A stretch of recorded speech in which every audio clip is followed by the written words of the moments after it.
कभी कभी इंसान की गहरी इच्छाएं उसका सबसे बड़ा श्राप बन जाती हैं। गांव के लोगों को तो बस यही दिखता था कि विक्रम एक सामान्य युवक है, लेकिन उसके भीतर सालों से एक आग धधक रही थी, कामना और बदले की आग। यही आग उसे उस रास्ते पर ले जाएगी जहां इंसान और यक्षिणी के बीच का बंधन 7 जन्मों से भी गहरा होता है और उतना ही खतरनाक। उत्तर भारत के एक छोटे से गांव में विक्रम अपने माता पिता के साथ रहता था। गांव की गलियां कच्ची थीं, घर मिट्टी के बने थे और हर शाम चौपाल में लोग हुक्का पीते हुए गप्पे लड़ाते। लेकिन इस चौपाल में सबसे ज्यादा मजाक अगर किसी का उड़ाता तो वह विक्रम था। उसका रंग सांवला था, कद औसत से छोटा और चेहरे पर आत्मविश्वास की कमी। गांव की लड़कियां जब कुएं पर पानी भरने आती तो अक्सर उसके गुजरते ही हंसी दबाकर खिलखिला उठती। देखो देखो, आ गया हमारी गली का कुंवारा राजा। अरे इसे देखो, आंखों से ही छेड़ता है, लेकिन हिम्मत नहीं है बोलने की। विक्रम को यह चुभता। वह अपने कमरे में बैठकर सोचता, काश मेरे पास भी वो शक्ति होती जिससे सब मेरे आगे झुक जाते। लड़कियां मुझे पाने के लिए तरसती और जो मेरा मजाक उड़ाते हैं वो मेरे पैरों में गिरकर माफी मांगते। एक बार गांव में होली का उत्सव था। सब लोग रंग और नाच गाने में डूबे थे। विक्रम भी वहां पहुंचा। शायद मन में उम्मीद थी कि आज कोई लड़की उसे रंग लगाएगी, लेकिन हुआ इसका उल्टा। उसके एक दुश्मन राघव ने सबके सामने चिल्लाकर कहा, अरे विक्रम को रंग मत लगाना, ये तो अपशकुन है। इसको छूते ही कोई लड़की शादी के लायक नहीं रहती। लोग हंस पड़े। राघव ने विक्रम के मुंह पर जबरदस्ती काला रंग पोत दिया। लड़कियां खिलखिलाईं और लड़के ताली पीटने लगे। विक्रम अपमान से कांप उठा। उसकी आंखें लाल हो गईं, होंठ कांपने लगे। वह चुपचाप भीड़ से निकलकर खेतों की तरफ चला गया और वहीं बैठकर पूरी रात रोता रहा। उसने कसम खाई, अब मैं सामान्य इंसान की तरह नहीं जीऊंगा। मैं वो शक्ति हासिल करूंगा जिससे सब मेरे आगे सिर झुकाएंगे, चाहे इसके लिए मुझे प्रेतों और यक्षिणियों से ही क्यों न सौदा करना पड़े। कुछ ही दिनों बाद गांव में खबर फैली कि श्मशान घाट के पास एक बाबा भैरवनाथ डेरा जमाए हुए हैं। लोग कहते थे कि वे तांत्रिक हैं, आत्माओं से बात करते हैं और उनकी साधना से इंसान की किस्मत बदल सकती है। विक्रम रात को अकेला ही उस श्मशान पहुंचा। चांदनी आधी थी और चारों तरफ जली चिताओं की राख बिखरी हुई थी। वहां चिता की आग के धुएं के बीच एक लंबा सा आदमी बैठा था। उसकी आंखें अंगारे जैसी चमक रही थीं और गले में रुद्राक्ष की माला थी। विक्रम ने डरते डरते कहा, बाबा मुझे शक्ति चाहिए, ऐसी शक्ति जिससे सब मेरे आगे झुके। लड़कियां मेरे पास आए, मुझे चाहें और मेरे दुश्मन मेरे पैरों में गिरे। भैरवनाथ ने उसकी ओर देखा और कड़क आवाज में बोले, शक्ति हर किसी को नहीं मिलती। जो तू मांग रहा है उसके लिए तुझे बहुत बड़ा मूल्य चुकाना होगा। तू यक्षिणी साधना करना चाहता है? विक्रम की सांसें तेज हो गईं। हां बाबा, मैं तैयार हूं। भैरवनाथ ने अग्नि में घी डाला और मंद मुस्कान के साथ बोले, स्त्रियों को मोहित करने की शक्ति केवल एक ही यक्षिणी देती है, रतिप्रभा। वह कामदेव की प्रियतमा है। उसके पास जाने वाला इंसान या तो सर्वलोक विजेता बनता है या फिर उसी की वासना की आग में भस्म हो जाता है। विक्रम की आंखों में ज्वाला भड़क उठी। बाबा मुझे वही शक्ति चाहिए, मैं किसी भी कीमत पर तैयार हूं। भैरवनाथ ने चेतावनी दी, याद रख, साधना की हर रात तुझे उसका सामना करना होगा। वह तुझे रिझाएगी, डराएगी, तेरे मन और शरीर को तोड़ेगी। 7वीं रात तक टिक गया तो वही तेरी होगी, वरना तेरी आत्मा श्मशान में भटकती रहेगी। भैरवनाथ ने विक्रम को मंत्र दिया और कहा कि आधी रात को श्मशान की राख पर बैठकर 7 दीपक जलाने हैं। चारों दिशाओं में शराब, मांस, अगरबत्ती और लाल फूल चढ़ाने होंगे। विक्रम ने सब सामान इकट्ठा किया। उसकी धड़कनें तेज थीं, लेकिन भीतर बदले की आग उसे मजबूत बना रही थी। रात के 12 बजे विक्रम श्मशान पहुंचा। चारों तरफ सन्नाटा था, बस दूर कहीं कुत्तों का रोना सुनाई दे रहा था। उसने मंत्र जाप शुरू किया। धीरे धीरे हवा भारी होने लगी, दीपक की लौ कांपने लगी और अचानक उसके सामने धुएं से बनी एक आकृति प्रकट हुई। वह औरत जैसी लग रही थी, लंबे खुले बाल, चमकती आंखें और होंठों पर रहस्यमयी मुस्कान। उसने फुसफुसाया, कौन है जो मुझे पुकार रहा है? विक्रम कांप गया, लेकिन उसने मंत्र का जाप नहीं रोका। आकृति धीरे धीरे और स्पष्ट होने लगी। अब वह सचमुच एक सुंदर स्त्री जैसी दिख रही थी। उसकी काया से कामुकता झलक रही थी, लेकिन चेहरा भयावह था, कभी मुस्कुराता, कभी विकृत हो जाता। तू मुझे पाना चाहता है, उसने कहा, तो पहले यह साबित कर कि तू अपने भय और अपनी वासना दोनों पर नियंत्रण रख सकता है। इतना कहकर वह हंसी और धुएं में विलीन हो गई। अगली रात विक्रम फिर से श्मशान पहुंचा। अब वह पहली रात जितना डरा हुआ नहीं था, बल्कि उसके मन में एक अजीब सी जिज्ञासा और आकर्षण था। वह मन ही मन सोच रहा था, अगर इतनी खूबसूरत यक्षिणी सचमुच मुझे वरदान देने को तैयार है, तो मेरे गांव की सारी औरतें मेरे आगे नतमस्तक हो जाएंगी। मैं राघव जैसे लोगों को घुटनों पर रेंगने पर मजबूर कर दूंगा। उसने 7 दीपक जलाए, चारों दिशाओं में चढ़ावा रखा और मंत्र जाप शुरू कर दिया। धीरे धीरे हवा में एक बार फिर कंपन होने लगा। पेड़ों की शाखाएं हिलने लगीं, जैसे किसी ने उन्हें जोर से झकझोरा हो। राख उड़कर विक्रम के चेहरे पर पड़ी और तभी उसने देखा, उसके सामने वही धुंधली आकृति फिर से प्रकट हो रही थी, लेकिन इस बार वह और स्पष्ट थी। उसके चेहरे पर अब भयावहता कम थी और उसकी आंखों में मोहक आकर्षण और जादू ज्यादा था। रतिप्रभा धीरे धीरे उसकी ओर बढ़ी। उसकी चाल इतनी मादक थी कि विक्रम की सांसें तेज हो गईं। उसका वस्त्र धुएं जैसा पारदर्शी था और शरीर चांदनी में चमक रहा था। वह मुस्कुराई और बोली, तो तू वापस आया है?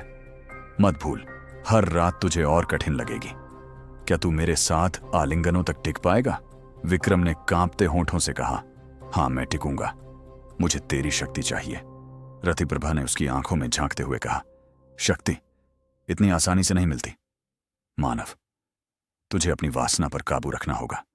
अगर तू मेरी ओर झुका तो तेरा नाश निश्चित है। इतना कहकर उसने अपने बाल खोल दिए। काले, लंबे, सर्प जैसे बाल हवा में लहराने लगे। विक्रम को लगा जैसे ये बाल उसके गले में लिपटकर उसे खींच लेंगे।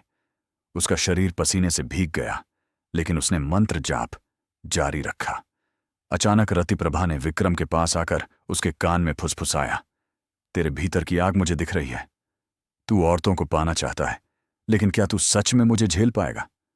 उसके होंठ विक्रम के गाल को छूकर गुजरे। विक्रम की आंखें बंद हो गईं।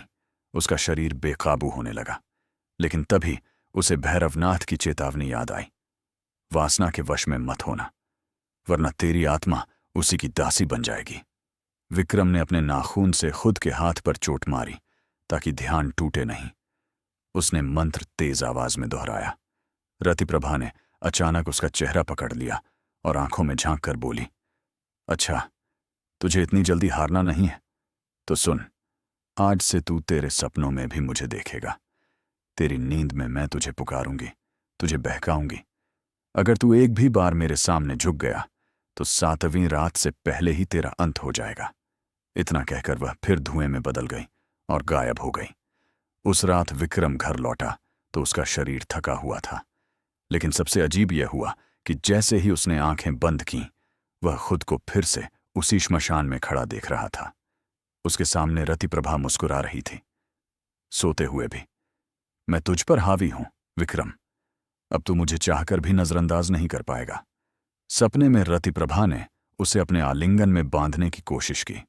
विक्रम ने पूरी ताकत से आंखें खोल दी और नींद से बाहर निकल आया। उसका दिल जोर से धड़क रहा था। उसने ठान लिया, मैं हार नहीं मानूंगा, चाहे सपनों में हो या असल में, मैं तुझ पर विजय पाऊंगा। तीसरी रात विक्रम फिर श्मशान पहुंचा। इस बार उसके चेहरे पर हल्की थकान और आंखों में लालिमा थी। नींद में सताई गई आत्मा अब और मजबूत हो रही थी। उसने दीपक जलाए, मंत्र शुरू किया। इस बार माहौल और भी भयानक था। कौए चारों तरफ मंडरा रहे थे, कुत्तों की आवाजें तेज हो गई थीं। अचानक राख से बनी आकृति उसके सामने खड़ी हो गई। वह अब पूरी तरह स्पष्ट थी, रतिप्रभा, अद्भुत सौंदर्य और भयावहता का संगम। उसने अपनी हथेली काटकर विक्रम की ओर बढ़ाई। उसकी हथेली से लाल रक्त टपक रहा था। अगर तू सचमुच मुझे पाना चाहता है तो मेरा रक्त पीकर दिखा। विक्रम का गला सूख गया। उसने आंखें बंद की और मंत्र जपने लगा, लेकिन तभी रतिप्रभा ने उसके सामने अपना चेहरा झुका दिया। उसकी आंखों में इतनी मोहक शक्ति थी कि विक्रम का मन डगमगाने लगा। वह बोली, ये रक्त नहीं, अमृत है, इसे पी ले और हमेशा के लिए मेरा हो जा। विक्रम के हाथ अपने आप उसकी ओर बढ़ गए। उसकी नाड़ी तेज हो गई। बस कुछ ही पलों में वह हार मानने वाला था, लेकिन तभी अचानक पीछे से भैरवनाथ की आवाज गूंजी, सावधान विक्रम, यह परीक्षा है। अगर तूने यह रक्त पिया तो तेरा नाश निश्चित है। विक्रम का होश लौट आया। उसने अपनी मुट्ठी भींच ली और पीछे हट गया। वह जोर से मंत्र चिल्लाने लगा। रतिप्रभा की आंखों में गुस्सा भर गया। उसने एक चीख मारी और उसका रूप पल भर में बदल गया। अब वह खोपड़ी वाली औरत जैसी दिख रही थी, जिसकी आंखों से खून बह रहा था और दांत लंबे नुकीले हो गए थे। अच्छा, तू इतना आसान शिकार नहीं है, देखते हैं कब तक टिकता है मानव। वह धुएं में विलीन हो गई। विक्रम जमीन पर गिर पड़ा। उसका शरीर कांप रहा था, सांसें टूट रही थीं, लेकिन उसकी आंखों में दृढ़ संकल्प था। रतिप्रभा, चाहे तू कितनी भी परीक्षाएं ले, मैं तुझे जीत कर रहूंगा। अब मैं पीछे नहीं हटूंगा। विक्रम लगातार 3 रातों से यक्षिणी की साधना कर रहा था। उसका चेहरा अब पीला पड़ चुका था, आंखें धंस गई थीं और शरीर कमजोर दिखने लगा था। लेकिन उसके भीतर एक पागलपन था, शक्ति पाने का। वह फिर आधी रात को श्मशान पहुंचा। आज उसने मंत्र शुरू किया तो हवा और भी भारी हो गई। राख उड़कर उसके चारों ओर घूमने लगी, जैसे कोई अदृश्य शक्ति चक्र बना रही हो। अचानक जमीन फटने जैसी आवाज आई। विक्रम ने देखा, उसके सामने लाशों का ढेर खड़ा हो गया है। उन लाशों में से चेहरों पर रेंगते कीड़े और सांप बाहर आ रहे थे। उनमें से एक लाश ने उसकी ओर हाथ बढ़ाया और विकृत आवाज में बोली, विक्रम, तू क्यों इस रास्ते पर आया है? यहां से वापस लौट जा, वरना हमारी तरह तेरी लाश भी यहीं गिरेगी। विक्रम की रूह कांप गई, लेकिन उसने मंत्र तेज कर दिया। तभी उस ढेर के ऊपर रतिप्रभा प्रकट हुई। वह इस बार और भी मोहक रूप में थी। उसके गले में खोपड़ियों की माला थी, शरीर पर गहरे लाल वस्त्र और आंखों में आग। वह हंसी और बोली, ये तेरे डर हैं विक्रम। मैंने तुझे तेरे भविष्य की झलक दिखाई है। अगर तू असफल हुआ तो तू भी इन लाशों का हिस्सा होगा। फिर उसने अपने बाल हवा में लहराए। उन बालों से सैकड़ों हाथ निकलकर विक्रम की ओर बढ़े और उसे जकड़ लिया। विक्रम जोर जोर से मंत्र बोलने लगा। जैसे ही मंत्र पूरा हुआ, सारे हाथ धुएं में बदल गए और गायब हो गए। रतिप्रभा ने विक्रम की ओर देखकर आंखें संकरी कीं और बोली, अच्छा, तू डर से नहीं टूटा, लेकिन वासना से कब तक बचेगा? वह हंसते हुए गायब हो गई। अब विक्रम की हालत यह थी कि दिन में वह सामान्य नहीं रह पाता था। उसकी आंखें हमेशा लाल रहतीं और उसके दिमाग में बस रतिप्रभा का चेहरा घूमता रहता। गांव की औरतें उससे नजरें चुराने लगीं। जब वह कुएं के पास से गुजरता तो लोग आपस में फुसफुसाते, ये वही विक्रम है ना, जो अब रातों को कहीं जाता है। इसकी चाल और नजर बदल गई है, कहीं ये भूत प्रेत की साधना तो नहीं कर रहा। लेकिन विक्रम को इन बातों से फर्क नहीं पड़ा। उसे सिर्फ एक ही बात सूझ रही थी, 6ठी और 7वीं रात तक कैसे पहुंचना है। 5वीं रात जब वह श्मशान पहुंचा तो माहौल अलग था। इस बार कोई चीखें या भूत नहीं थे, बल्कि पूरा वातावरण सुगंध से भरा हुआ था, जैसे किसी ने गुलाब और चंदन का इत्र हवाओं में घोल दिया हो।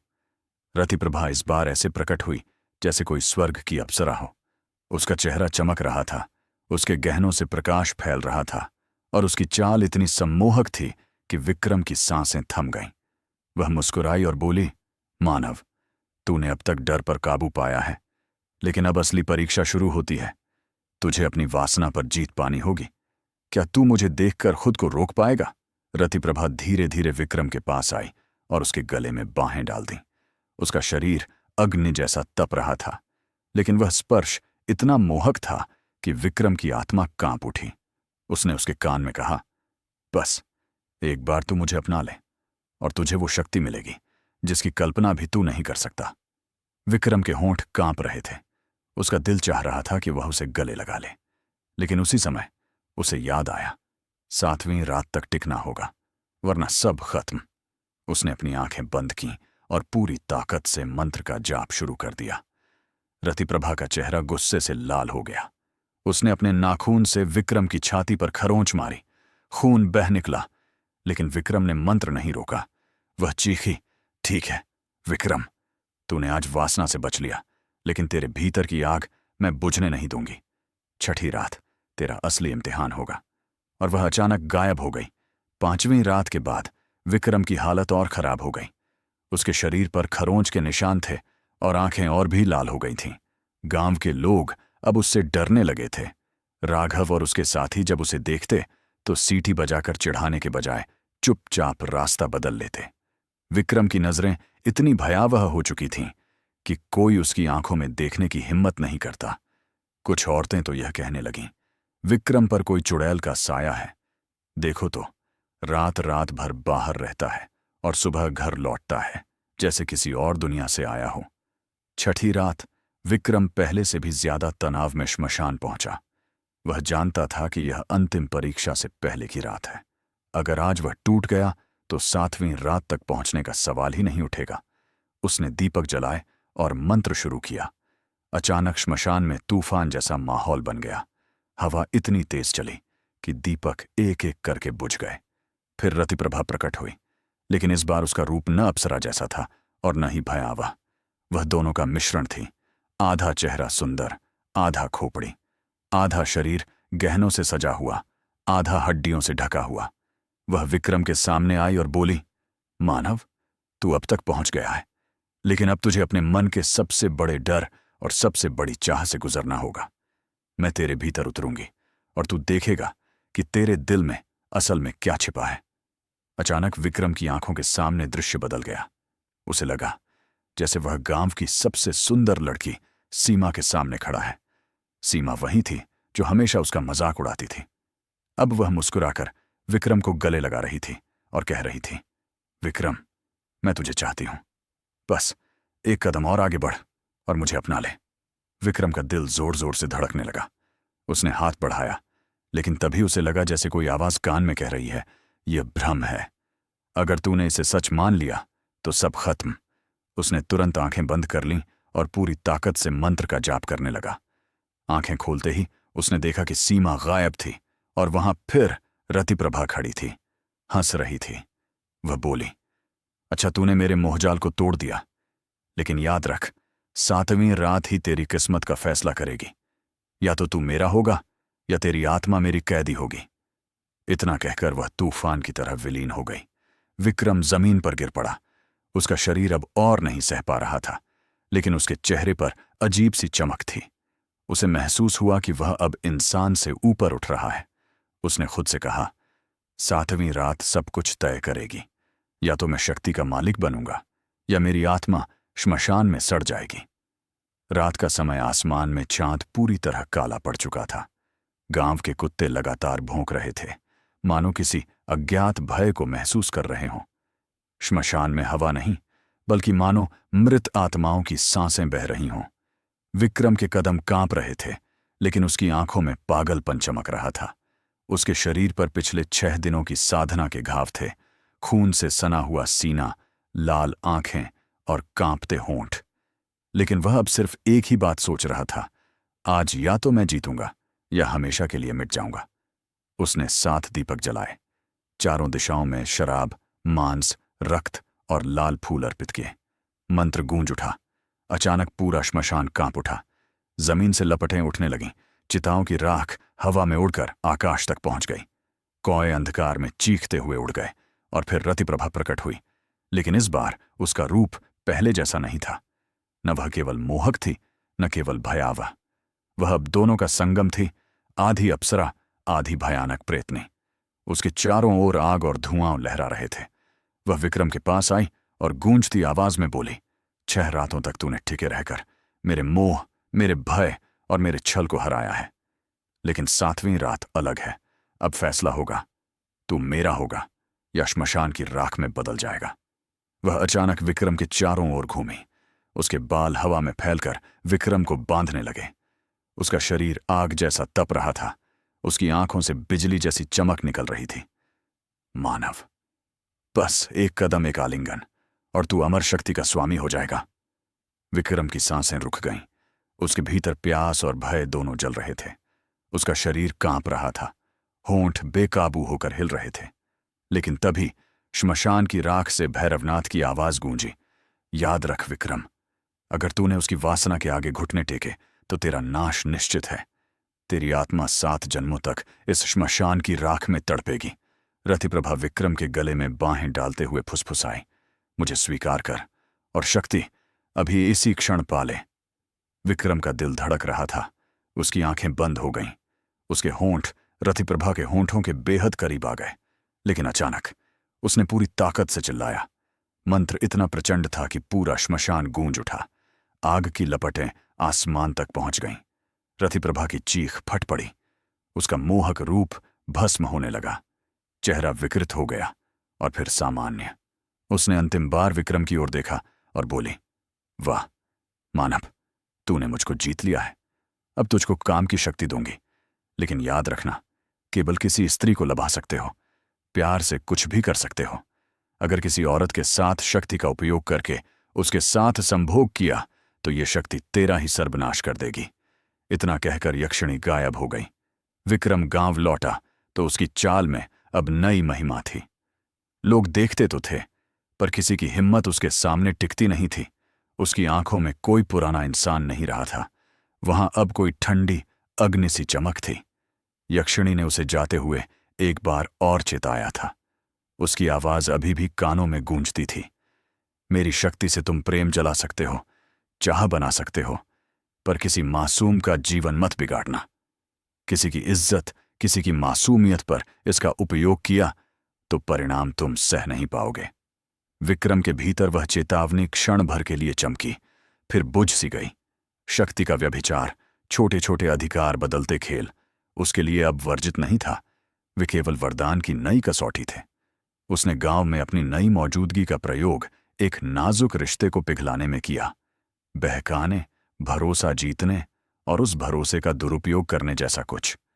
गांव वालों को कुछ समझ में आने से पहले ही सब कुछ हो गया, और जिस लड़की का नाम बाद में गूंगा उसने अपनी मासूमियत खो दी, और विक्रम को वो क्षण मिली जिस पर उसकी आत्मा तरस रही थी। पर यक्षिणी ने यह सब नोटिस कर लिया। उसका चेहरा बदल गया। अब वह सिर्फ मोहक नहीं, न्यायाघात की देवी बन चुकी थी। उसने धीमी बर्फ सी आवाज में कहा, तूने मेरी शर्त तोड़ी। और फिर जो हुआ वह गांव ने कभी नहीं भूला। रात का आकाश अचानक उदास हो गया, हवा थम गई। विक्रम ने महसूस किया कि उसके भीतर की आग ठंडी पड़े रही है, जैसे कोई अंदर से उसके प्रश्न पूछ रही हो। यक्षिणी ने उसके चेहरे पर अपनी उंगलियां रखीं। उसके बोलने का तरीका सुनने लायक था, कोमलता में कठोरता, प्रेम में निर्णय। तेरी चाह ने किसी की दुनिया जला दी है, उसने कहा। तूने मासूम बनकर उसे जलाया, इसलिए अब तेरा भाग्य भी जलना चाहिए। एक पल के लिए विक्रम ने विरोध किया, फिर घबराहट में चिल्लाया, पर शब्द ठहर गए, जैसी किसी ने उसकी आवाज काट दी हो। यक्षिणी का दंड भी औपचारिक और पुरातन था। उसने विक्रम की आत्मा से उसके बने बनाए वरदान को खींचा। वह शक्ति जिसने दूसरों का मन मोड़ा था, उसी शक्ति ने अब उसके शरीर को जकड़ लिया। विक्रम के हाथ बंधे हुए आत्मा की चीखें गुमनाम रेत की तरह छिटकती रहीं, और देखते ही देखते उसका शरीर राख में बदल गया। उसकी आंखें खाली सी रह गईं, और गांव के लिए रह गया केवल एक साया और चेतावनी। यक्षिणी ने कोई जश्न नहीं मनाया, वह केवल ठंडी आंखों से आखिरत की तरह बोलती हुई गायब हो गई। प्यार के लिए शक्ति दी गई, दुरुपयोग का फल केवल राख है। गांव वाले बाद में एक एक कर उसे देखते रहे, किसी में सांस, किसी में डर, और जिस लड़की से उसकी गलती हुई थी उसके चेहरे पर सालों तक घाव की कहानी रही। विक्रम का अंत गांव के लिए सबक बन गया, और यक्षिणी का संदेश हमेशा हमेशा के लिए स्पष्ट। शक्ति के साथ जिम्मेदारी आती है, और मासूमियत का उल्लंघन कभी बख्शा नहीं जाता। दोस्तों, अगर कहानी अच्छी लगी हो तो एक लाइक जरूर कर देना, और कहानी का कौन सा भाग आपको सबसे अच्छा लगा हमें कमेंट में जरूर बताना। और ऐसी कहानी सुनने के लिए हमारे चैनल को सब्सक्राइब करना ना भूलें।